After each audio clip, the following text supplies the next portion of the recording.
We're talking today with Mr. Chuck Hennesen of Grand Haven, Michigan. The interviewer is James Smither of Grand Valley State University. Mr. Hennesen, can you start by telling us a little bit about yourself? To begin with, where and when were you born? I was born in Fort Erie, Canada, August 27th, 1920. All right. And what did your family do? Well, my grandmother, my mother went over to visit my grandmother who lived in Canada, and she was born to an American citizen. So while I was over there with her, I popped my ugly little head out, and then so I was born there. And then my grandmother was a midwife, so I was born there. Okay. And my father was still over in the United States across the border, across the river. Do you live in Buffalo or somewhere else? Lived in Buffalo for a long time, And what kind of work did he have there? well, I went to school. I went to public schools, and I went to Buffalo Technical High School, and went back for a fifth year. Took advanced engineering, and then I went to Canisius College. And while at Canisius College, the war broke out, and we went down and enlisted after we heard the Pearl Harbor review.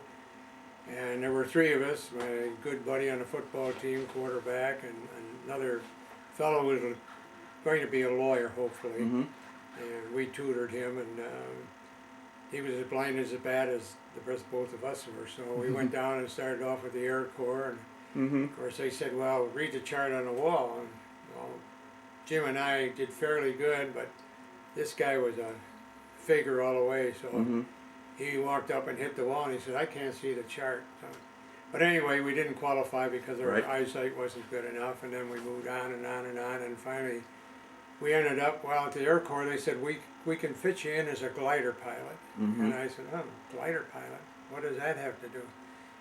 "Well, you go up on a glider and you're equipped with a pistol, and we fly behind the German lines and drop you down in a parachute," which I saw plenty of once I got over there. And I said, "Well, what do you have for protection other than a pistol?" "Well, nothing." I said, "No, that's not for me. I don't have control of the plane. I don't want to do it." So in the meantime, I enlisted or tried to enlist in the Naval Reserve, and I didn't get an answer until I was already committed for the Army. So Now, in the meantime, was your plan to sort of finish the semester in college before you actually started, or how did that work? well, we went into the Reserve Corps. They allowed us to go into Reserve Corps, and we did that until we graduated. And then we went into active service. And we went from there. We went to Fort Niagara in New York, and while there, I thought I was headed in the right direction. The chief interviewer was a Captain Lou Caniglio, who was a good friend of mine, and I thought, boy, I'm going to get a good job out of this. And it didn't work anyway. We were there for a couple of weeks training, and I got a typhoid shot, and I got a reaction, so I ended up in the hospital. When I came out, everybody was gone, but some new recruits and myself, so I became a platoon sergeant, given all the march directions and all that stuff. But then I finally closed Fort Niagara, and we moved out, and from there I went down to Macon, Georgia, to Camp Wheeler? I forgot what the name of it was. Anyway, we went down to Georgia, and that was a horrible experience. Started off by having a couple of new enrolled dentists come in, and they called us all over there, and I had perfect teeth before I got over there, and he ended up filling 8 teeth, and then ever since then I've had trouble with those teeth. But anyway, that was a bad experience. And Georgia was hot during the day, and at night it was just so clammy. You couldn't put anything on your body because it was just so clammy. And, I ended up with prickly heat most of the time.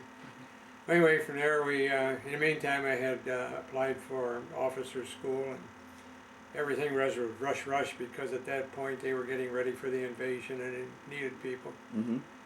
So I finished up my training there, and then I went up to, well, we finally left from Camp Shanks, and then went over to Queen Elizabeth. And Now, when was that? that was December 42, 43. December 43. Okay, so you've basically got then about a year and a half going through training process in these various places. So let's kind of back up a little bit with that. When you joined the reserves initially, before you go in full time, did they give you any kind of training at that point, or No, at that point they didn't. They allowed us to graduate, and that was early graduation. We graduated in March instead of June. Right. And you said that at Fort Niagara you wound up being made into a drill sergeant. Is that because you had sort of gotten through most of the drill already? Yeah, and everybody was gone, and they were about to close it, and they didn't know where they were going to assign me. So. So I ended up doing that. I didn't have the rank, right, I just had the title, and, because I had the experience. What little there was. Such it was. All right. Now, when you were down in Georgia, and you're there for quite some time, did you get a chance to go off the base at all, or into town or anything like that? I think I went off twice, and once was with a young lady who I had met, and we went to her aunt's cottage about 20 miles away. And, on the way back, they asked, we had all the southern style food, and we had a big pan of gravy left over, and so they asked me to carry that out to the car. I did, and somehow that tipped over, and I had my uniform all full of grease, and I was a real mess. Well, they tried to wash it off and dry it, and that was a mess going in. But anyway, that was the only real time that I went off base. Okay, so you really kind of didn't see that much of just sort of how the community worked, or maybe what made it different from New York or somewhere like that. Okay. Now, what sort of people were you training with? Were they from all around the country? Are they mostly from certain areas at this point? People I trained with were pretty much average people from different areas, and I ended up with, when we went overseas, I ended up with a bunch of everything. Hoboken brutes and Walhalla bridge runners and whiskey makers, and they were just everybody. Interesting thing was that I never realized that so many people did not have a formal education. Because most of those people, if they went through high school, they were lucky. And they couldn't read or write too well. And although one fellow, the sergeant from Walhalla, he had more common sense than probably anybody I ever knew, but he was able to discuss world events and local events, and very sharp guy, and very tough guy. I ended up palling around with him. He was my sergeant, and over in England when we teamed up. And my first experience there was a sergeant from the field artillery, 46th Field Artillery, who was one of the guys that liked to make it rough for everybody coming in. And he and Brewer together, when I went in, they said, Ray said, "I want to meet you in the boxing ring tomorrow." I said, "Fine." "What time?" He said, 8:30. I said, "Okay, I'll be there." So I showed up, and I'm all ready to box the guy, and he said, "Forget it. You were willing to do it, and you're a good guy." So it ended up that the three of us pretty much palled around in England, and went off base several times together. And, yeah, I would say most of them were, well, they were from Brooklyn and New York and South. Okay. Now, at the time you were training down in Georgia, you're still basically not assigned to particular units or anything like that. You're just going to be replacements or added to units to bring them up to strength. That was basically it. We were trained for that, and went through all the training programs.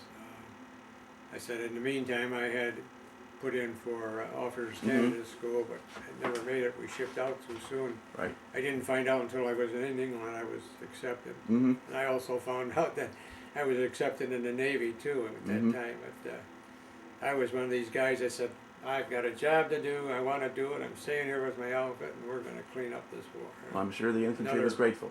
Obama. All right. Now, what kind of ship did you cross the Atlantic on?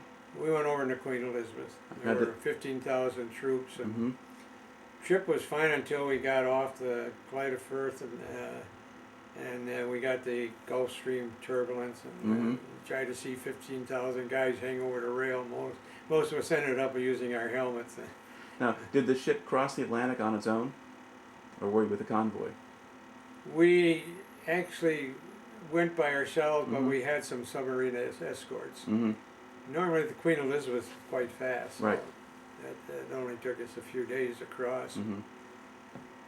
Interesting thing was that I came back in a body cast one bunk away from where I went over Mm-hmm. on the same ship. Very good.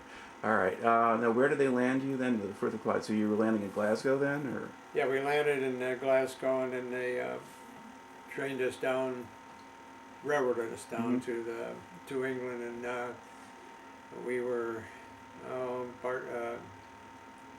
Barton Stacey in England, and that's pretty much where we were stationed there. And of course, everything started to get secret. Mm-hmm. Now, were you assigned to a specific unit then? Yes, I was assigned then to the 39th Regiment, Mm-hmm. and we trained together. We didn't get a chance to get off base because everything was all secure.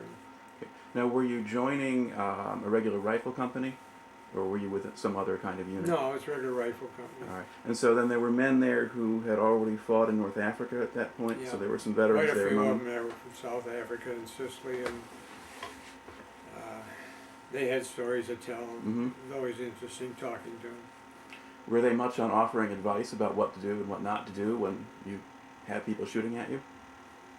Not really. I guess I was smart enough to know to hide. Mm-hmm.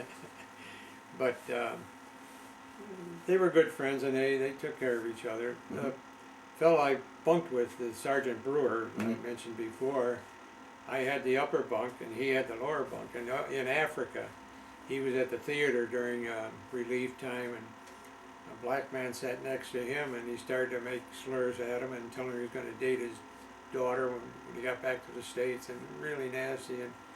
And Ray said something to him, and the black man pulled out a knife and slashed across his throat, just missed his jugular vein.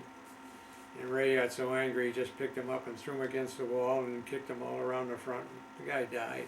Mm-hmm. I got him up from, they were going to get him for manslaughter, but at the time they didn't want anybody to Mm-hmm. leave, especially anybody with any experience. Mm-hmm. But anyway, during the night, he'd have nightmares about that, Mm-hmm. and he'd reach around, "I'll get you," and reaching up there, and I'm going from one side of the bunk to the other to get away from him. And it was interesting trying to dodge him all night. Mm-hmm. But that was just one of the incidents that happened there. Well, it's the kind of incident that you tend not to hear a whole lot about. Uh, You hear some about discrimination in the other direction. And there's a general awareness that race relations in the Army were not all that good. Being a Southerner, he wasn't too friendly Mhm. toward the black. Yeah.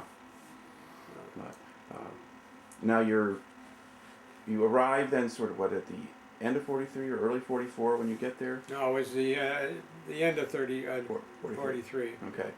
Now, while you're in England, you mentioned you got a chance to kind of get off base at least some. Did you go into London or somewhere else? We went to London a couple times to help bail them out from the V2s that hit Mhm. there and try to help people. And first time I had any liquor at all.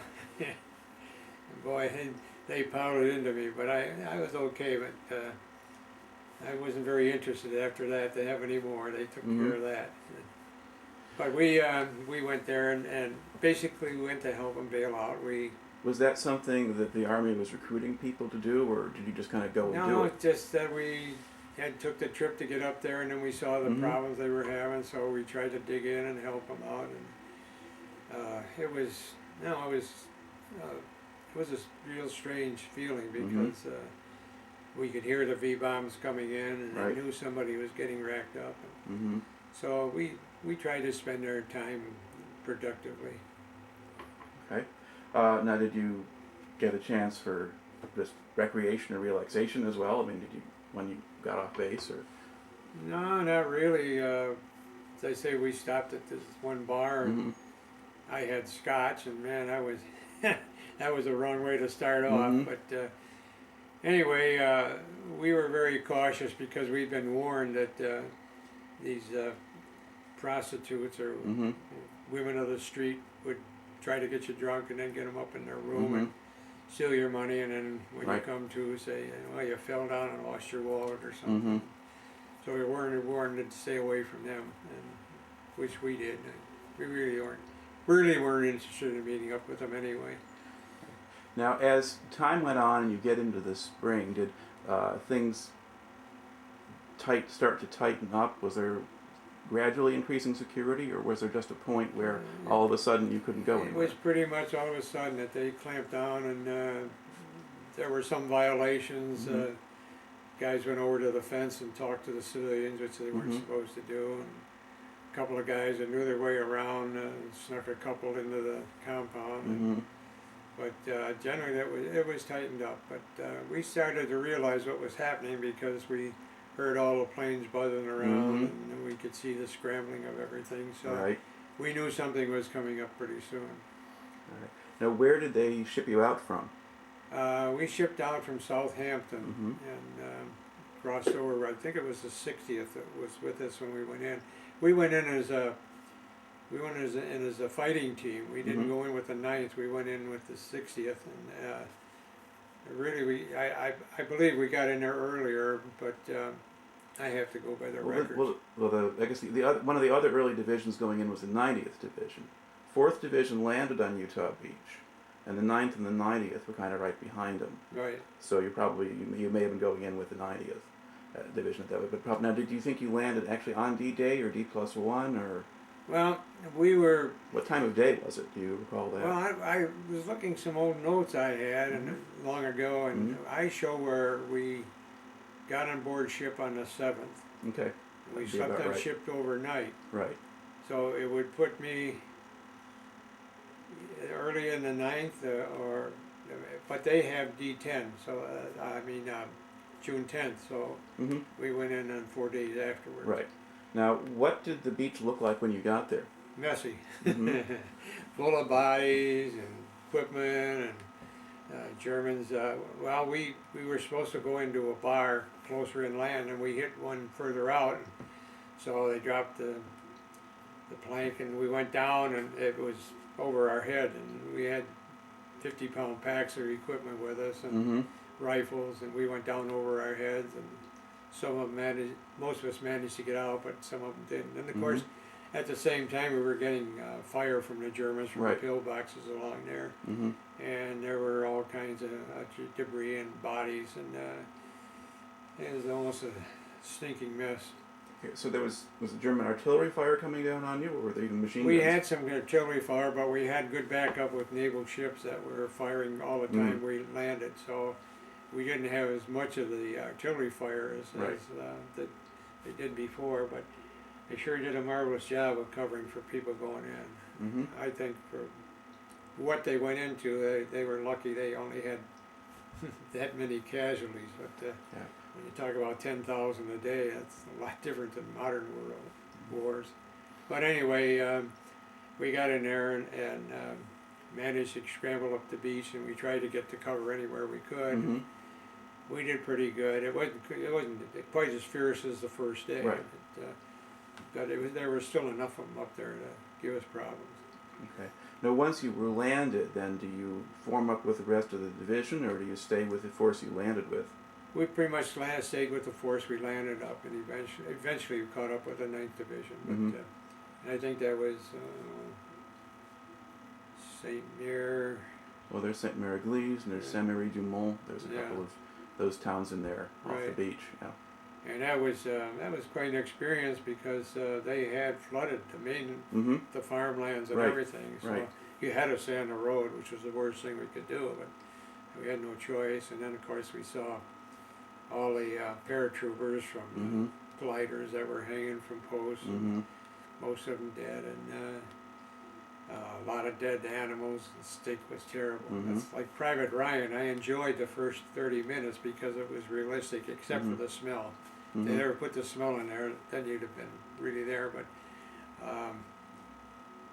the rest of the picture was drama. Well, yes. Nothing was very practical in it, but there were a lot of mistakes, but I'm not going to comment on that.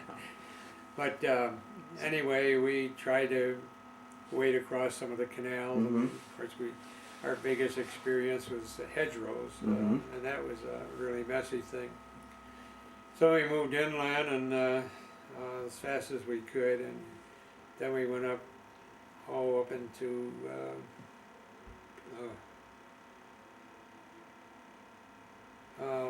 Well, there's the Cotentin Peninsula, sort of as part of Well, we went Normandy. up along the Dover, along the, not the The Dover, channel. but the channel. Right. And we moved, I can't remember the name of that city. We moved up into there, and then we came back.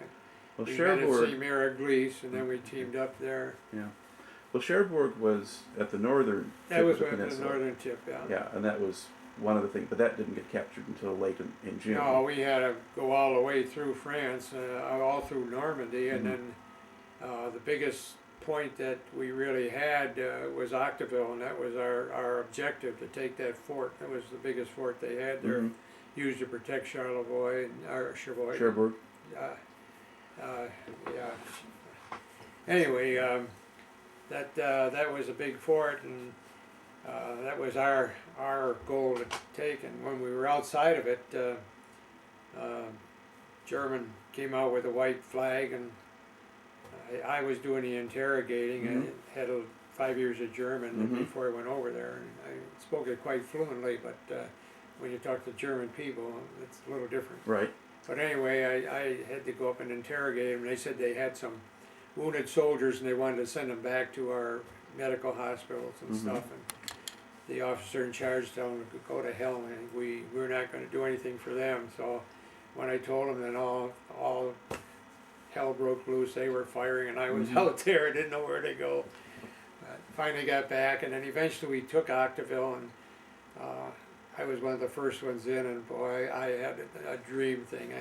Beautiful beach, and said I wanted to send back to my brother, who was an engineer, Mhm. but he was in the Navy at the time, and a nice inscribed saber, and a little spy camera that fit in the buttonhole of Mhm. your shirt, and movie projector, Mhm. and several of these things that I was hoping I could send back. Well, G2 supposedly came in and said, well, you can't have those, there might be some information we Mhm. need, so they took them. Of course, I know where they went. They were Mhm. sent home by the officers. Right. So I ended up with nothing out of there. But Tell me, how did they actually go about using infantry to attack a fortification like that? And what did you have to do, or what was your unit, your company's part in that? well, we have to advance as far underground as we can, and we Mhm. have air support that would Mhm. drop markers so they knew where we were. And Right. Germans tried to confuse us by sending up other markers, Mhm. but they sent up a different color, so that helped. They did a lot of bombardment, and we, like everyone, we had friendly fire kill and Mhm. wound some of our own soldiers, and that's inevitable when you're trying to fly over there and use a target that's not really defined, and everything is under smoke to hide it. So they did that. That's where up in that area is where I had my first experience with a Nebelwerfer. Mhm. And that's, if you don't know what it is, it's a round tube with 6 rockets in it, and they rotate like a machine Right. gun. They were effective, but they weren't very Mhm. accurate, but nevertheless, they were enough to scare you to death. Right. So that finally we had captured Octeville, and let's see, was big General Schleben, I think it was, and the Admiral Mhm. surrendered to us Mhm. there. And then we moved on to Cherbourg. Yeah. Cherbourg. I'm thinking of up north. We moved into Cherbourg and did a little street fighting there, and then from there we went out Cap de La Hague. We got out to the end of that, Mhm. and we had cleaned up the troops. And after we had cleaned up the troops there, we had 4-day leave. Mhm. It took us 25 days to get up to the Cape de La Hague, so we were behind schedule. But Right. we got up there anyway, and that was a little good experience. We had some good food for a change. Mhm. And from the rest of the trip on, I can't say much about the food. We were always out in the point front Mhm. line, and we got all the sea rations that were left, which was hash and lemonade. Mhm. It was also thrilling to get your meal like that. And, Right. all the Now- spaghetti and beans and all the other good stuff was picked up before they got out to us. Now, when you were moving through Normandy and there in those first couple of months there, were you did you have to fight your way through the bocage to get up to the Cherbourg area in the first place, or did you follow other units at that point? Well, we were pretty much in a spread information flanking, and all the troops made their advances and came in Mhm. different directions. And it was pretty much the key for everybody to move in there. Mm-hmm. But but on the way up to Cherbourg, was there a lot of German opposition as you went, or Oh were they yeah. mostly dug in further No, back? no, there was a lot of German troops all along the way. We were fighting all the time. Did you figure out sort of better ways of getting through the bocage or ways of dealing with the enemy fighting in that kind of country?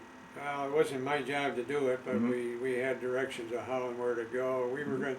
The ninth was going to break off midway through and go up to hit east of uh, Cherbourg. Mm-hmm. I don't get it yet. Cherbourg. Yeah. And that plan, we had a fellow by the name of Colonel Flint, and we were supposed to go up that way, and all of a sudden, the last moment, they called it off. Mm-hmm. So we went back down and joined the troops and fought our way up. We had resistance all the way. Mm-hmm. Most of them we found out that were up there were satellite countries of Germany. The people that were more or less forced to go in and fight. Right. And they fought for their lives, of Mhm. course, but they weren't in it 100% like the true Nazis. Right. And when we ran into them, that was just a one real battle because they didn't care for anything. Mm-hmm.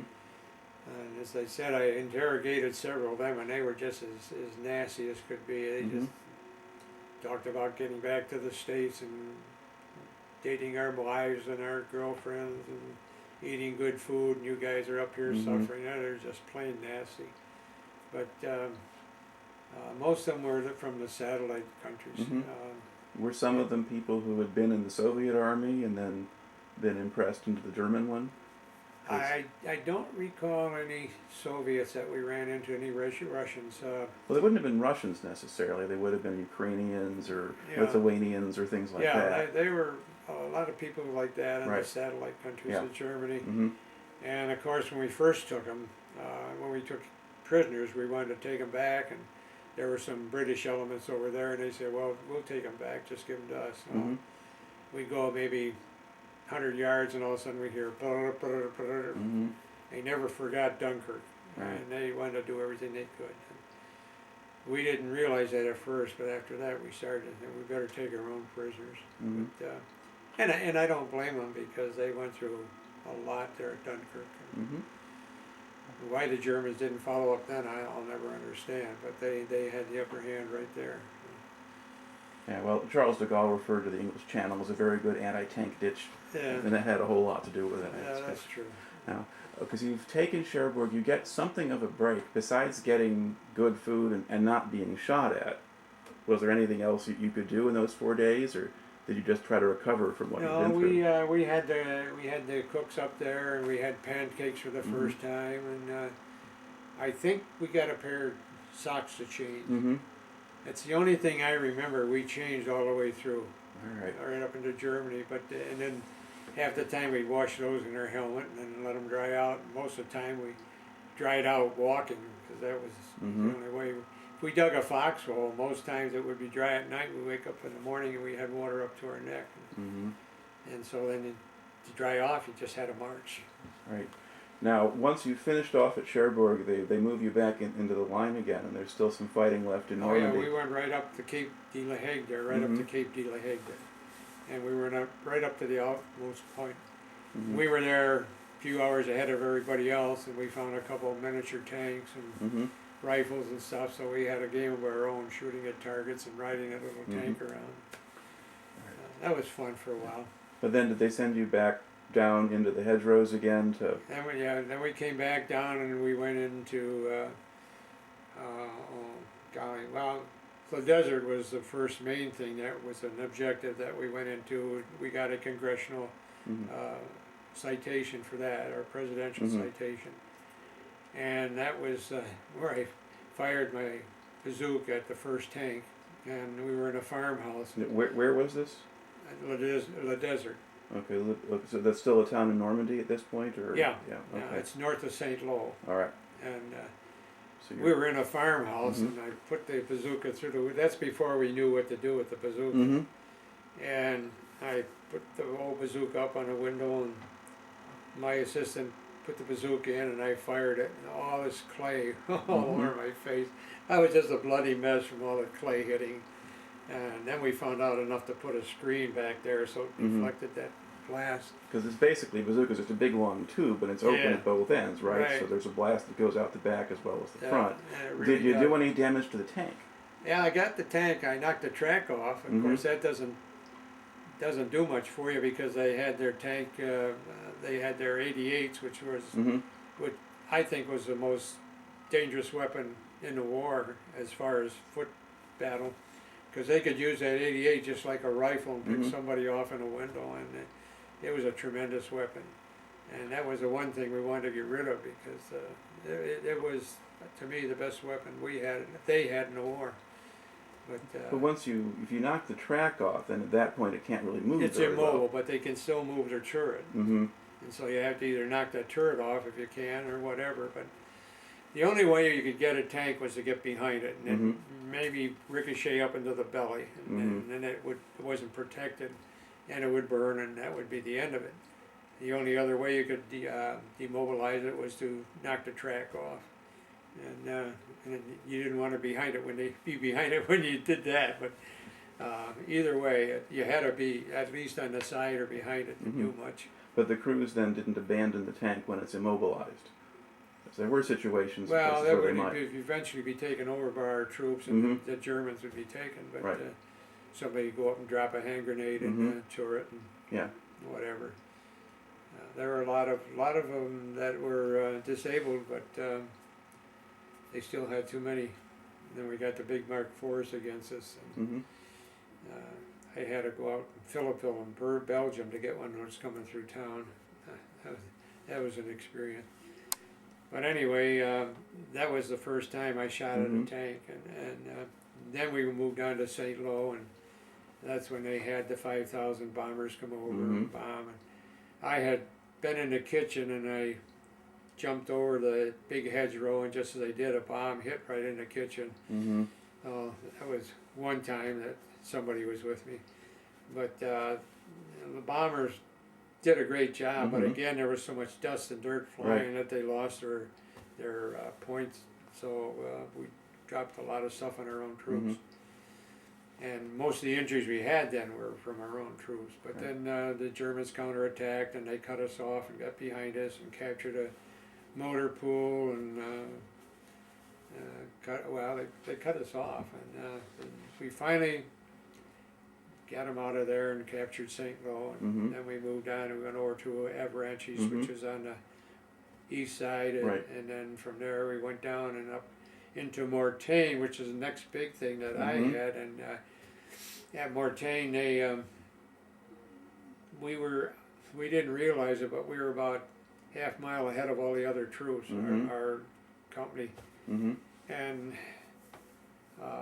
the Germans were ready for a counterattack, which we didn't know, but we were getting a lot of fire, so we had a lieutenant with us, Lieutenant Walbrink, Gideon Walbrink, and he was observing for artillery fire, and he had it coming in pretty good, but a mortar shell came in and hit him right in the midsection, and I swore that he wasn't going to live, but he did such a noble job, and we tried to keep our troops. Our troops were running back, and we tried to keep them up with us, and we had to shoot one in the legs to convince them we meant it. But I really thought he died, and I wrote him up for the Silver Star. As a matter of fact, I'm still in contact with his wife. She goes down to St. Croix in the wintertime and lives out in Iowa in the summertime. And I'm still in contact with her. He died about 5 years ago. When I finally found him, he had died 2 months before. I searched all over the country trying to find him because I had heard that he went back into service in active duty. And so I just searched on the internet. I searched everywhere to find him, and I never could. Down in Holland, there are a lot of Walbrinks, and in that area, Holland, Zeeland, and I searched there. No, nobody knew him. So it was almost a lost cause. And then one day I pulled up this thing, and there was one in Iowa and somewhere in Kansas. So I took a stab at the Iowa one, and I sent a letter. And that's when when I contacted his wife, Lorraine. And then she wrote me and told me. And since then, we've been exchanging views and stuff that he did and I did. And she never seemed to know whether he got the Silver Star, and that bothered me. I thought he really did a good job of observing for the troops, but we lost a good man in him. Now, what kind of losses did your company take over the course of that campaign in Normandy? What kind of what? What kind of losses, combat losses, killed and wounded and so forth? Were there, what proportion of the guys you started with do you think were still there by the end of August? Well, we were down, my wild guess would be 50%. Mm-hmm. And were you getting replacements as you went on? Yes, generally. Matter of fact, at St. Lo, we got some replacements, and the one kid walking down the middle of the street, and I said, "Get out of the middle of the street, you dummy, you're a target." Well, just then the Germans fired the 88 and picked him off, and kicked his head off, and that was it. But then right after that, they had captured some Germans at the outpost, so the captain and the first sergeant came over and said, "We got to go down and interrogate some Germans, so hop on." So we went down this road, got down there, and I interrogated them, and they said, "Don't go over that road, it's fully mined." And we, yeah, wise guy. We just came down the road. So we ignored him, we delivered the mail, and I interrogated him, gave him the information. I said, "Oh," he said, "that road is mine, so what do you want to do?" "Wow, we're going back." Well, I sat on, since it was headquarters, the blankets were all in the back of this Jeep, and I sat on those. So we started back up the road, and all of a sudden, boom, there we are. I'm sitting up in the air. Where am I? Where am I? I'm looking around, and there's all these blankets covering somebody down there, and finally I landed on my spine, and my legs were numb for a little while, and I reached over and put my helmet on, and just then a hunk of the Jeep hit me, and I'm looking around, and my assistant was over there screaming, and the captain was over in the field over the hedgerow, and he was all internally damaged and wounded, and the Jeep driver was up on a hedgerow with the steering wheel through him, and so only the one fellow and myself were alive, and I looked at him, and he had lost one leg, and the other was bleeding like crazy, so I managed to get over there and tried to put tourniquets on him and call for help, and I really don't know whatever happened to him. He went back, and I never knew what happened to him. I made a mistake of calling his family in Texas, and he lived with an aunt. And I asked about him. Oh, she lambasted me. She said, "The Army of the United States, they're no good, and I killed my nephew and all this stuff." And I, oh boy, and she was just went on and went on. After that, I never bothered to try to contact anybody that I knew that was seriously wounded, except Wolbrink, and he was a good man. When he came in, he said, "Well, let's charge that hedgerow tomorrow morning." I said, whoa, wait a minute. I said, "You better talk to the sergeant about that. I don't think that's a good idea." Well, he said that's what they told us at the academy. And I said, "Well, behind that hedgerow are a whole bunch of Germans, and they got machine guns at either end of it, and they got mortars. And now if you want to go over this thing and expose yourself, there's not going to be much left of any of us." And he said, "Oh," he said, "that doesn't sound like what they taught us." So he said, "You guys," he said to the sergeant, "you take over, you do what you think is right, and I'll follow you. Eventually, I'll take over. You won't know it, but I'll have enough experience that I'll take over." And he was a good man. And he was a minister after he got out of service. It's a very religious guy in service. Let's go back to Mortain. There's a point where he's wounded. This Lieutenant Wolbrink is wounded. The Germans are attacking, and that was their effort to kind of break through to Avranches and cut off the advancing Americans from the rest of Normandy. And did your company then withdraw out of there? Did you just stay there and wait for the Germans to go away, or what did you do? No, when we reorganized again to come back on through France into Normandy, we went in as a troop and kept on moving. Right, but I mean, when you were being attacked, you said you were kind of out up in front at the point where the Germans counterattack. Did you get out of there, or did you? We got out. Yeah, we finally got out, but it took a lot of effort from everybody because they had as I said, they did take over our tank compound, and they had several resources there, and it was tough. We had to fight our way out. So anyway, getting back to the Jeep, I had a cut in my left knee, and I finally took me back to hospital. I couldn't wait to get out of there and get back to my troops. So 2 days later was back with troops fighting again. Mm-hmm. Now, pretty soon after that, you get out into open country now, and you're not in the bocage anymore. Now, where does your unit go at that point? Do you head west across France? Do you go south, or? We went down, and as I say, Mortain is where we had the counterattack, Mm-hmm. and then we moved over across France and eventually up into Versailles. And we had to stay at Versailles while the French First Army went in and took Paris. Mm-hmm. We had 2 days waiting for them to go in. Right. We wanted to go in, but they wanted to make the French feel Mm-hmm. good. And so after that, then we went up to Milan and up, and then started to swing north into Belgium, Mm-hmm. up into Serpentine and Philippeville. Mm-hmm. And Philippeville was where I experienced the Mark IV coming Right. through town. Captain came over to me, it was at nighttime, and he Mm-hmm. said, we got a report that a tank's coming through town. Get one of your team to go up there and get it. Mm-hmm. I said, well, I'll get somebody. No, I want you to do it. Mm-hmm. So I called a guy by the name of Solomon, and I said, come on, Solly, you're going to be my rocket launcher. Right. And so we started out, it was beautiful, full moon, Mm-hmm. bright night. We got out the outpost, and we said, now look, we're going out. Here's a special password.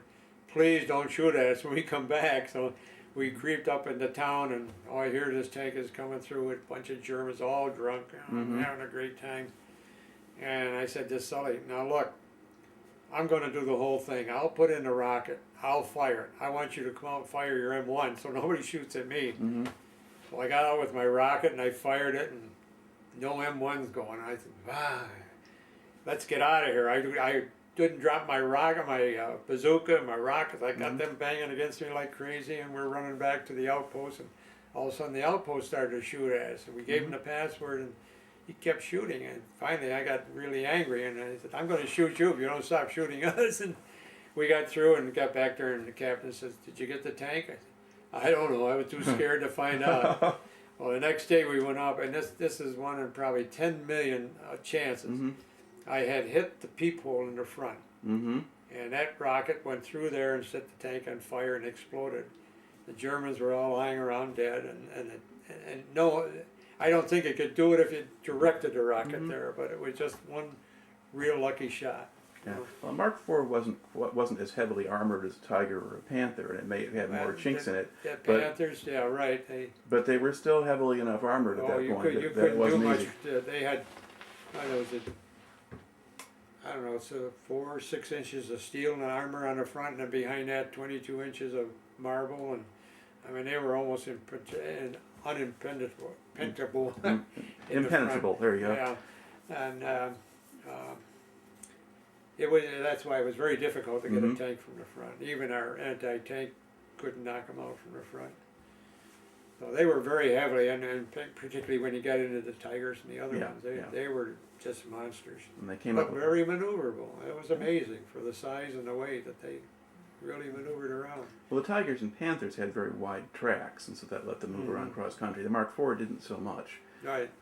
But all right, so you're going through Philippeville now. Are you still kind of mostly moving forward fairly quickly at this point and running into Germans here or there, or were they starting to hit more serious Well, when we opposition? moved out of Philippeville, we were on our way to cross the Moose River, and most of the German troops were on the east side of the river.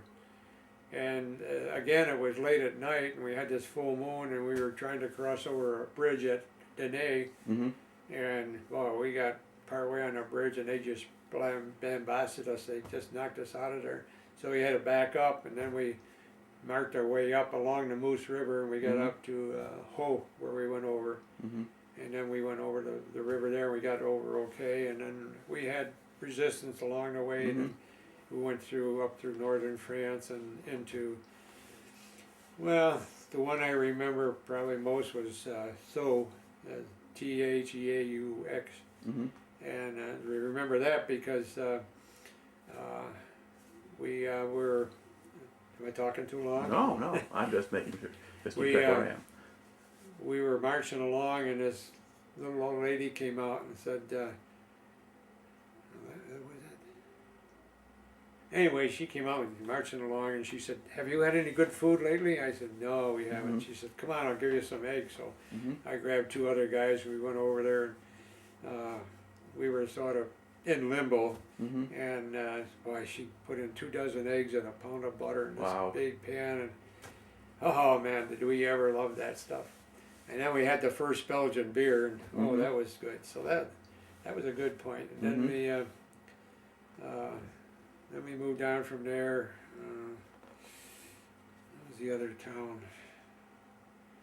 Before we moved into Germany, we were in a little town and marching through again, and we had a bivouac time. So I'm walking through town, and there's a big, I guess you'd call it a chalet. It was bigger than a chalet, but there was a stairway to the stars that it never seemed to end, and there were 2 nice-looking girls sitting down there, and I stopped to talk to them, and I got a little German out, and then finally the one says, "Well, I speak English." Well, I said, "Fine." So we started a conversation, and the other one caught a little of it, but anyway, they invited me up for dinner.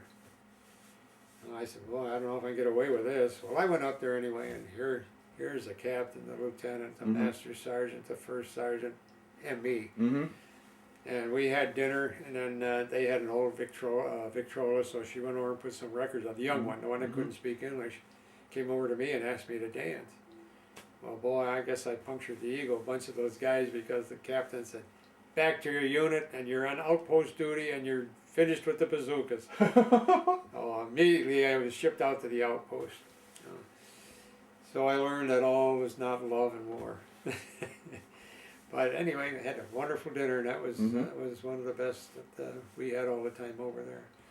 All right, now we're getting into this is the fall of 1944 now, as you're kind of going forward, probably about September or so, because they break out from Normandy is in August, then you spend sort of August 20 something, they get into Paris, and then you just keep going. Now, where do you kind of run into serious German resistance then? Well, we met it quite a bit all the way, but there were areas where we moved and they were further away from us. We would go out, we'd walk most of it. Once in a while we'd get a ride on a half track or a tank, and we didn't want to ride on tanks because they're a target.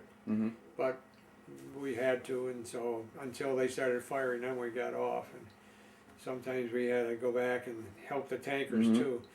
But most of it we walked, and it was a good thing because after getting soaked all night in the foxhole, he dried out. But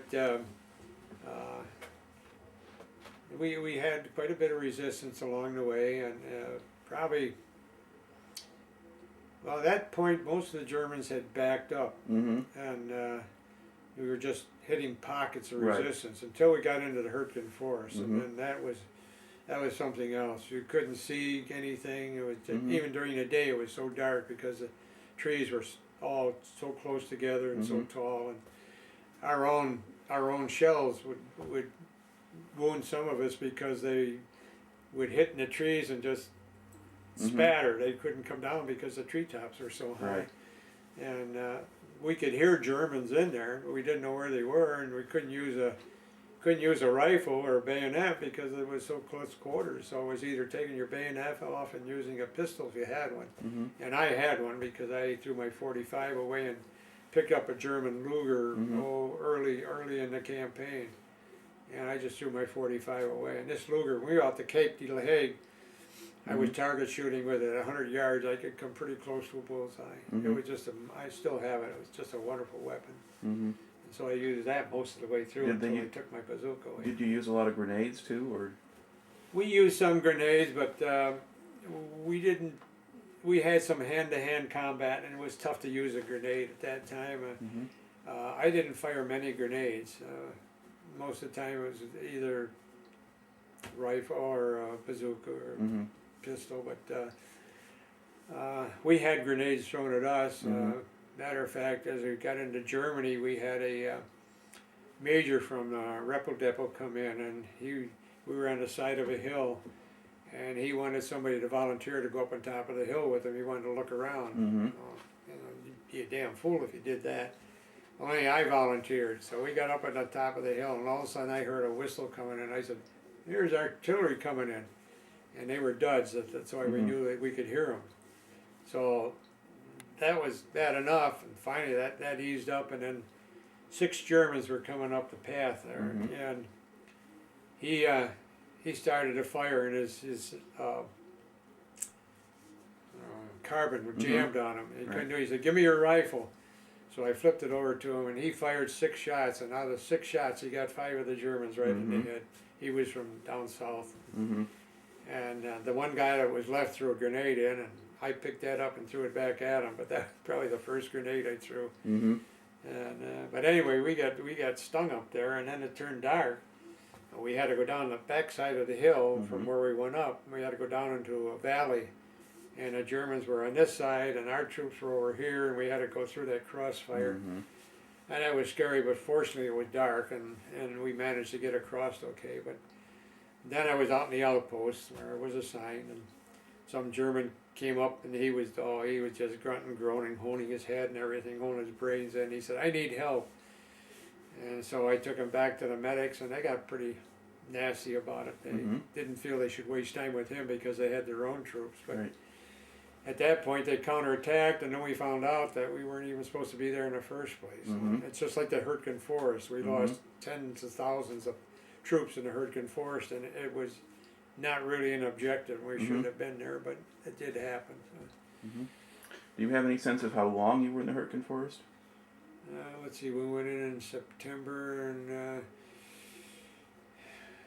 I was wounded on the 10th of October, or the 7th of October. I think we went in on around the 13th, and we backtracked and came out probably around the 2nd of October, somewhere in there. But the funny part about that, when we first went in at nighttime, which was even worse. We could hear the Germans breathing. We didn't dare make any noise. So I finally decided I was pretty hungry, and I sat down and opened my sea rations to eat it, and I found what I thought was a nice log. So I sat down, I had my meal and snoozed, got up in the morning, and here I am sitting on a dead German. Wow. Oh, you just couldn't see anything in there. It was really rough.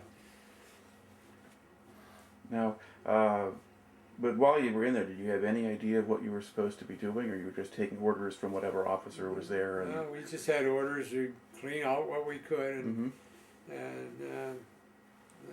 as I say, we lost so many people there that, and later I read on that this was a big mistake going in there. Yeah, and they kept on into November. They just kept going. Yeah, I know it. And it was sort of crazy. Well, I guess I won't say I was lucky, but from there we moved into Germany, and then when we went down into Manschau, then we went up to Rutgen, and then we had to go back to Manschau, and then we went back up to Lammersdorf, and Lammersdorf is where we had to cross over dammed lake and go up the side of the hill, and then again we got up there and we were told that we weren't supposed to be there to retreat. Well, the Germans were counterattacking at that time, and guys were rolling down the hill with their rifles and banging trees and everything to get out of there. But and then we finally reorganized, and then we moved on from there. And then we had a lot of resistance in Germany, of course, and going up into, up toward Aachen. In between, we had captured a castle there, Modave Castle, I think it's something like that. But we had one of our units that captured that, and up until 4 years ago, I was still getting emails from a German who was involved there, and for all 5 or 6 years we were corresponding by email, and I was always invited to a reunion, but I was always so banged up that I didn't know whether I wanted to do it or not. Anyway, finally he stopped corresponding, and I don't know what happened. I haven't heard any more from him. But anyway, he recognized our units for taking that part of it. Right. Now, was all of this stuff going on then before you got wounded the second time? or? That was all before. Second time we were advancing on Aachen. Mm-hmm. We were southeast of Aachen, and we were sent out to break up a German roadblock. Mm-hmm. And we went out, accomplished our mission, and came back. And in our area, bivouac area, I guess I'll call it, we were digging in, and I had just gone over to get a log I was going to put over the top of mine, and all of a sudden I was twirling around and down, and I knew I was hit, and it was a German railroad gun that had fired, and that thing really is messy, but Right. it hit me in the hip, and in my hip pocket I had a gold watch that I had taken off a German to bring home for my dad, and it hit that, and it just smashed it all in my hip. So is there a piece of shrapnel from the shell, or? I still have 125 pieces of the watch and some shell fragments. If it hadn't been for that, it'd just blown my whole leg off. Right. So I heard I was trying to do good and I did wrong. First thing I'm laying there, and nobody could come to help me because they were shelling. So I reached over and put my helmet on, and then someone came up and said, "What can I do for you?" I said, "Well, give me my cigarette." I never smoked cigarettes. At that time I had one. I said, "Give me my cigarettes lying over there." But in the meantime, I take off my safety bandage and I'm put sulfa in there, and I'm going like this, and all of a sudden there's the end of the bandage, I had a hole about the size of my head and my hip, and there I thought I was taking care of it, but finally the medics came up and put me on a stretcher, and they said, "Well, you want a shot of morphine?" "No, hero me." "No, save it for the guys who might need it." I guess I didn't realize how bad I was, but they put me on that stretcher, and every bump we hit, I had nothing holding my leg on, just a little flesh here, and it would slide over, and I couldn't do anything. I'd gone crazy. And I finally got into a hospital, and I think that was in Yupan or Verviers. I forget which. Yupan came first. But anyway, they took me in for emergency surgery, and I remember them probing in there. They had electrodes, they were going all through my head. "Oh, here's one, here's one, here's one, here's one." They gave me ether, and ether didn't knock me out, but I was sick after I came out of it. But I could hear them talking, "Here's one, here's one." And then in the meantime, a priest had come down, and he said, "You're from Buffalo, New York, aren't you?" I said, "Yes, I am, Father." He said, I said, "How'd you know? Your ring." And I said, "Oh, well, yeah, Canisius College." He said, "Well, you know, we have a fellow from Buffalo, New York here who's in charge of the ward boys." I said, "Oh, is that true?" He said, "Yeah, I'll send him down." We came down, and he had been my neighbor back when I lived in Buffalo, New York. And so I said, "Would you please write an email to my mother and tell her that I'm injured, but everything's going to be fine, and it'll work out." That was a lie, but anyway, as I said before, the Army sent a telegram to her, and it was fortunately about a half hour to an hour later than my email. So when that came, she was prepared for it, but she said if I'd ever got that first, I don't know what I'd have done. But anyway, it worked out well. I had my Luger with me, and I said, "Ray, I want to take this home with me. I've struggled all the way through with this." And he said, "I'll take it upstairs, and when you're ready to go, I'll bring it back." Well, when he brought it back, and they put me on a train to take me up to Firth of Clyde to ship out. Well, that was before that. We went to Paris after that. But anyway, after I got it back, I had to break it all down, and I had a body cast on from here down, a little hole here. So I had stuck all these parts all the way in there, and they were cutting me up, but I didn't want anybody to get them. So when I got back to the hospital again, I was in that cast for quite a while, but I managed to pull it out and put it together and put it under my mattress. And I don't know whether people knew it or not, but I ended up bringing it home anyway. How long did you spend in the hospital? A year and a half. It's short of a year and a half. And when I got back to the States, I had some wonderful doctors. They were really great. But, a lot of funny incidents there. We were in England, and he had there was a Colonel Bosworth who was a plastic surgeon from New York. He was 50 years old, very noted doctor, and fortunately I got him. But they took me out of the cast and they put me in traction, and had 26 pounds of traction through my knee and up over the bed. Well, when I first got in the hospital, these guys started to nick me. I said, "You baby, you've been in bed and you haven't used your handbars yet." I said, "Well, nothing to it. I forgot I had undone the strap on my brace here." And I went up and all of a sudden I realized that my fracture that was starting to heal was now opened up again. Oh. So they called Colonel Bosworth and he came in and he said, "Son, you got a little problem here. Grab the head of the bed, will you?" And I said, "Okay." Oh, he reset that thing right there. I bent those bars.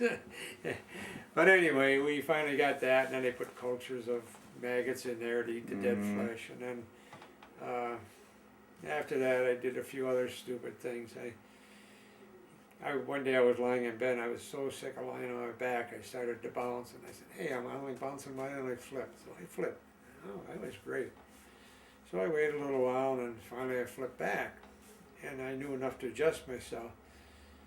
So Bosworth came in 2 days later, and I said, "Hey, look what I can do." And I started bouncing. I went over and I bounced and went back. Well, I didn't adjust, and I went over to the side of the bed. He said, "Get this guy out of here. I've had enough of him." All right, this tape is.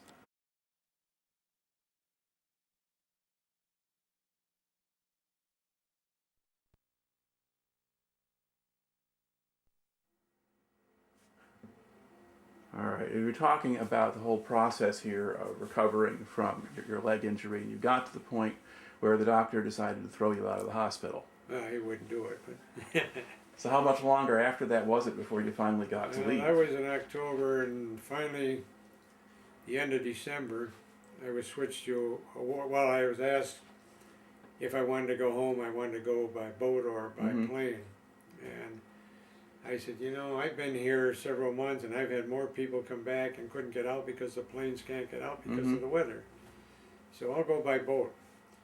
So they put me in the ward to prepare me to go, and again I had another guy egg me on, and he said, "Well, gee, we had a guy in a cast like that that got up and walked." Now that was a challenge to me, so I slid over to the side of the bed, and oh boy, the world started to go round and round. Finally got my balance, and I started shuffling down the end of the bed, and here comes Captain Bosworth. He said, "Get that guy in the first boat and get him out of here."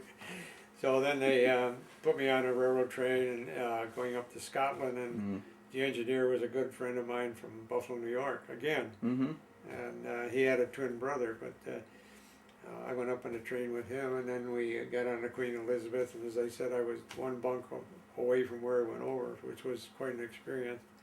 And I had my Luger all broken down, so I had to put it all together and get it under the mattress. A little hole like this for a urinal, and a little one in the back for a bedpan, and you're going like this while you're on the bedpan. How much of your body was covered by the cast at this point? From here right down to my toes. All right, so you basically you could use it's your full arms. body. It's a full body cast, plaster of Paris.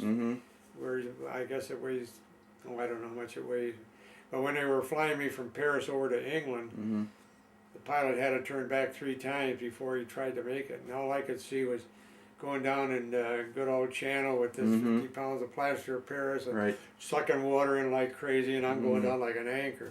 But he made it, thank goodness. So, get over there, and then they cut that off, and then we went into all the treatment. I mean, Bosworth knew what I did when I popped my femur. So he was no dummy. They used to come in, I got penicillin shots every 4 hours, and the ward boys would come in with an orange, and they'd go like this with a needle. Oh, there's got to get another needle. And if they didn't bring any pulp out, then they'd shoot it to me. One guy was dumb enough, he shot it right through my arm and hit me in the face. All right, now when then do you finally get back to the States? Was that sort of December we were 45, in January 3rd of 45. Or 45 or 6? 45. Okay, so you were just in hospitals in Europe then for sort of a couple of months before they ship you out? Yeah, October to December. And then you spend another year or more still... Yeah, I got out in November of 95. Or 45 maybe. Yeah, 45. I'm losing my mind here. Yeah, so, and that involved surgery. I had well, I had a big crescent scar on my hip, and I had like 85 stitches in there. Mm-hmm. This Bosworth told me, he said, look, when I was in England, he said, you know, I've done a lot of work, but I always wanted something like this to try a theory. Are Okay. you willing to work with me? Well, he explained it to me. I said, well, yeah, I'd like to try it. So the theory was that he would pull the skin as far as he could and then stitch it. And then next time he pulled it as far as he could and then stitch that. And so on until the scar disappeared. Well, my scar was too big to do that, but anyway, what he did helped. The only thing that was, I lost all the muscles except the, well, I lost the maximus and medius gluteus muscles, which were the important part of maneuvering. Right.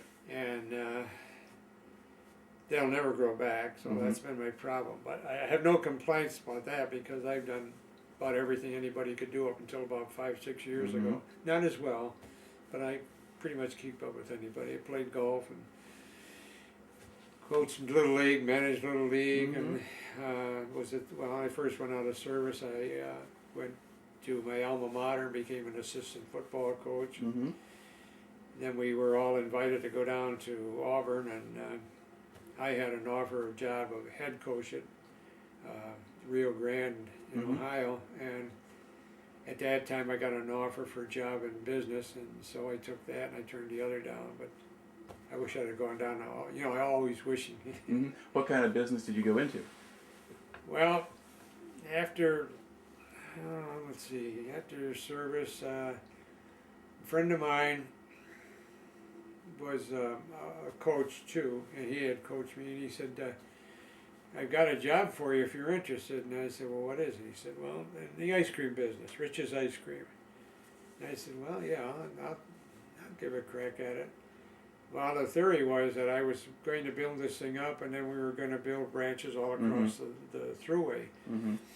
And so anyway, I was in that business for a while. Oh, that was before I went in service. I'm getting ahead of my after service now. Let's see. Oh, while I was coaching football, this patron of our football team asked me if I was interested in a job outside, and I said, yeah. And it was a color printing business. And he was developing, he already had a color printing business in Buffalo, but he wanted to start one up in Dunkirk, New York. And we went to the major comic printers, and we offered to buy their presses and then print the comics for them. And you build up quite a business. So I was his first employee. So I was there for 3.5 years, and I had my journeymans, and I was general foreman, and we hired all kids that either had service or who were eligible for service, and tried to train them. And my boss decided they wanted to give them full journeyman's rates when we hired them, and I said, you're foolish. I said, you know, you're going to give them a full rate, and after a year they're going to know so much more than they knew before that they're going to demand more. And he said, no, we'll go this way. Well, it worked the way I thought it would, but anyway, we would train them, and then after 3 years they would be eligible for the journeyman, so printer pressman journeyman. So this worked fine, and then one year our biggest competitor was American Color Press in St. Louis, and the kids went down there for a national labor union meeting, and they were filled full of stuff. Oh man, they came back and wrote a contract, and they said, well, what should we do with this? And I said, you know what I do with it? I tear it up, throw it away. Oh, you would say that because you're in management. I said, no, I'm in the union the same as you guys, and whatever you get, I get, and what you don't get, I don't get. We're going to do it anyway. So they presented it to the president of the company, and he said, well, tell you what, either you throw that away or I'm closing the doors. They said, no, we want to negotiate, so he closed the doors. And they came back about a week later and said, okay, we'll come back on your terms. And that really grew into quite a business. So anyway, then we had a little incident, and he came in and lit up a cigarette next to press one day right after we had a fire. there was no smoking in that area. So I went over and I said, Walt, I'd appreciate it if you put out your cigarette. My kids can't smoke in here, and I don't think you could. Well, he's a multi-millionaire. He said, who do you think you are? And I said, well, I'm a guy you put in charge of this place. He said, well, you're finished. So the next day I got a $1,500 separation check. Well, all the guys that I knew that were in the printing business a long time said, we can get you jobs in Cleveland or Detroit or wherever you want to go. And I said, well, I don't know. I don't think I want to do that. I had an offer to work for the government in charge of the VA office in Geneva, New York. So I took that job, and I became so efficient that I lost my job there. Well, I didn't lose my job, but I lost the office. When I went in, we had 15 employees, and we had area as big as this first floor here. And after a year, I was down to 5 employees, and when we rewrote the lease contract, I only wanted 1/3 of the building. So they came down and said, yeah, you can't be doing anything here, so we'll have to close the office. I said, well, wait a minute. Look at the log. We process twice as many things. We have less cost. You know, it's been very efficient. Well, you don't work that way in a government. So I guess not. we're moving you back to Rochester. So I went back to Rochester, New York. And then, after that, I forget what happened, why I left them. But I decided to leave them, and then I went into real estate for a while, and after real estate I went back working for electrorefractories and abrasives. And I worked for them for a while, and I had Western Michigan and Pontiac, that area. But they got into a hard time and they had to lay off, and I was the only single guy in the force, so they laid me off. And then I was struggling around. Well, that's when I went into real estate business, and 4 or 5 months there, and then Carver Rundum in Niagara Falls, New York, approached me and asked me if I wanted a job. A friend of mine had recommended me, so I went down for an interview and got the job. I had 3 months in technical training, and which was a short time for what was involved. But then I went with them, and that was, 50, no. Oh golly. Well, anyway, I was there for a little over 3.5 years, and we had a change in personnel and a change in program. And we went into a new program where we had an executive program where certain guys were picked to go into accounts that we had not been able to develop and develop those accounts. They were supposed to be better than us. Right. So anyway, they came in, and immediately the guy took 7 of my biggest accounts away from me, and I lost a lot of bucks. But all my customers that I lost had seen me and said, hey, you want us to write Niagara Falls and tell them what we think? I said, no, don't do that, it'll just stir the water. But they did it anyway, and then this guy came after me. And he was just trying to get rid of me. Finally, he said, well, I'm going to send you to Chicago in the warehouse. I said, the warehouse? No. He said, well, then you'll have to leave. And I said, no, I'll retire. You can't retire. I said, oh, yes, I can. And then on top of that, I'll take my 4 weeks vacation. You can't do that. I said, oh, yes, I can. So that's what I did. And then I went on my own as a manufacturer's agent. Represented several people, and they merged, and we agreed to disagree, and then they'd find somebody, they'd merge again. So that's what I did up until about 5 years ago, when I was 82. I was still working until I was 85. About first part of 85, I started to have all trouble with my legs and stuff. So I went through back surgery, I went through right hip surgery. After 63 years, I was told never to touch that right hip, because there's no muscle to hold in a replacement. And so the same doctor that told me that said, we have to do something with that hip. And I said, you told me not to. He says, well, we've got to do it. He said, let me talk to my assistant and I'll look at your x-rays and I'll get back to you. So he said, well, I think we can do it.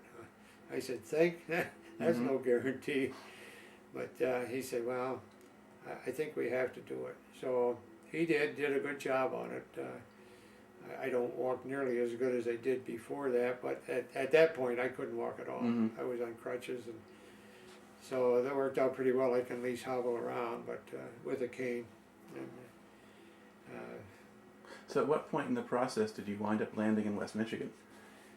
well, that goes back to, let's see, 1955. Well, I was working for Carborundum in New York and New Jersey, and they had an opening out here, and Mm-hmm. so my boss said, how'd you like to go to Western Michigan? I said, well, I don't know. Well, you got a good opportunity. You'll Mhm. have a nice big territory out there. You develop it, you can make more money, and it's a nice place to go. So I said, okay. So that was September '55. I came out here, and been here since. I almost feel like a citizen. Mm-hmm. Okay. To look back on the whole thing now, aside from having to deal with all of the after effects of the hip injury, how do you think your time in the service wound up affecting you? Well, I felt it was a good experience. I wouldn't want to do it again, Mhm. but I thought it was a good experience, and I would have probably regretted not having that experience. As Mhm. there were things along the way that I didn't like, and there were a lot of funny things. One of them I recall right now is we were in France, and we knew about what time the Germans were going to bombard us, so we tried to get out of our trench, out of our foxholes in Mhm. between. This one guy came out of his foxhole and had to have a BM, so he squatted over, and just about that time in came a shell. Mm-hmm. He went back into that, and all of a sudden out of his foxhole comes a pair of long johns. Mm-hmm. Funny thing, no, it was funny to me at the Yeah. time, and when we were up at Cape de la Hague, we had a young lieutenant come in. He was just out of candidate school, Mhm. and 22 years old, I think, and we used to dig slot trenches to Mm-hmm. use as our toilets. Mm-hmm. And after we were finished, we'd fill them in and put a cross in there and say what it was. Mm-hmm. Oh, this young guy was going there one day, and two French gals came by, and bonjour, monsieur. Mm-hmm. His butt got as red as could be. He was so embarrassed. So, no, that's another little funny thing. Things like that happen. There are a lot of amusing things. At Mortain, we moved in there, and no one around. Mm-hmm. I went in a farmhouse and I looked around, and I hadn't had anything good to drink. Coffee, it was almost a no-no. Tea we never got. Mm-hmm. Chocolate we never got. But I went in there and no one was around, and up on the sideboard was a bottle of booze. Oh, I thought, well, by golly, I'm liberating you French, I want something. So Mm-hmm. I started to reach for it, and out of the woodwork came this Frenchman. No, no, monsieur, no, no, no. I thought, oh boy. So he pulled it down, and he gave me about that much in a glass. Woo! Mm-hmm. Oh, 180 proof Right. cognac, and that's enough for me. But we had guys that would drink a whole bottle of that stuff. They go blind. We had to send them back. Cape de la Hague, we had, this isn't really funny, but this one guy was digging his foxhole when we were 3 days in reserve, and he kept digging and digging. He was down as long as his body was, and I said, what are you doing? I looked down there, and his hair was just as white as could be. It just turned white while he was doing that, and we had to send him back. He was completely out of it. And you know, that's some of the things you remember and wonder how. Hurtgen Forest, we use a raincoat to put on the bottom of us, and then two of us would crawl on that and take his raincoat, put it on the top of us. We got up in the morning, that thing was so brittle, I was afraid to fold it because I thought it would crack. But you know, I'm so amazed that more people didn't come out with frostbite or feet or hands or something. Mm-hmm. But no, we were zombies. We didn't know what we were doing. We took orders, and that was it.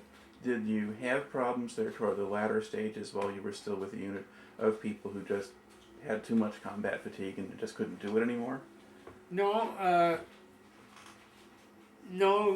really not. I mean, most of the people that left us were wounded or killed, or like this guy, they'd send him back. But there are very few of those. They knocked our guys out in a hurry, and we get repo depo guys. Mm-hmm. Try to tell them what to do and how to do it. But no, I read this thing about Iraq, and I think, my gosh, we didn't have armor. We had this. That was it.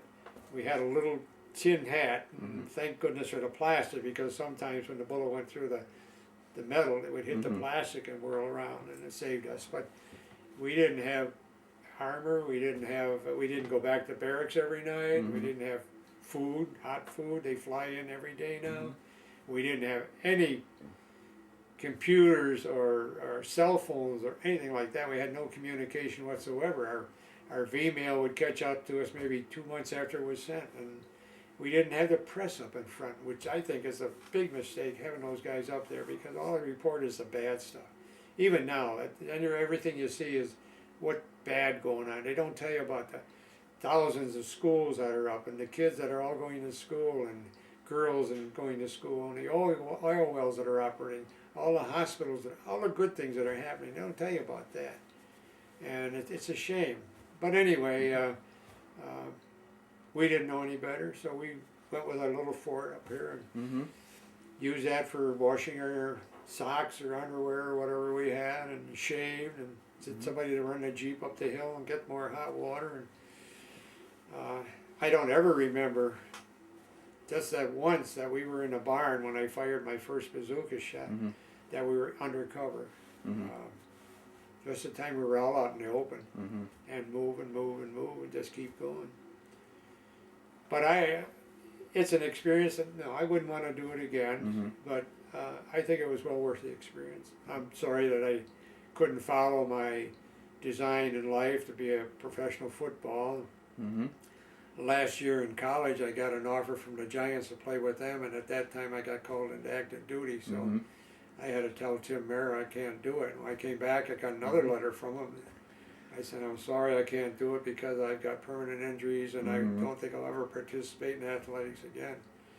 Got a real nice letter from him, said, if you're ever in the area of the Giants playing ball, you are welcome as our guest, and keep this letter to refresh my mind. So twice now the Giants have been in the Rose Bowl, or not the Rose Bowl, but the All-Star game. The Super Bowl? Yeah, Super Bowl, twice, and I never took advantage of it. We were sitting together one day, a buddy of mine, and he was an old football player. We were watching the game, and I said, I could be there. And he said, yeah, sure. So I went out and got the letter and showed it to him, and he said, you damn fool, what are you doing here? And the last one, the same thing. But before the last one, I had written a letter to Tim Mara, and I wanted to know if his letter was still good, and I sent a copy of it. And I didn't hear from him for a while, and I got a card saying, I've been so busy answering correspondence and everything, I just overlooked it. And that's all he said. So I don't know whether it would be good anymore or not. I wouldn't want to try it. So you have to change your careers as things come along, live day by day. Like I say, when they tried to interview me before, I couldn't be remorseful. There's nothing to be remorseful about it. It was an experience, and we did it. The other thing I had was in England. I got my letter. I had applied for the ski troops. My buddy had joined, and I had applied for that. When I was in England, I got the letter accepting me. And you were in England after you had come back from no, the when front, I was before the invasion, and the general it was during the inspection, and the general came up to me. He says, "Young man, you got an offer to go to mountain ski school." I was out in Colorado, and I said, "No, I haven't heard about it. What do you have? Do you want to go?" Again, I said, "Hey, I'm here, let's fight the battle and get it over with." So many times I had a getting out of it, but and my buddy went through it, and he went into Italy, and